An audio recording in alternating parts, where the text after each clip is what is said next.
There's people out there that are just working harder than everybody else, and they're gonna keep doing it. Yeah. And that's their grind. Mm-hmm. You know, and those people are super valuable because they change everybody's perspective of like what's possible, what to strive for, and what it takes. Like, do you really want to be a champion? Why? Because you just want to be cool? You want to be the coolest guy on the block? Like, you're not going to win.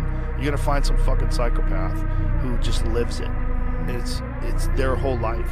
And if it's not your whole life, get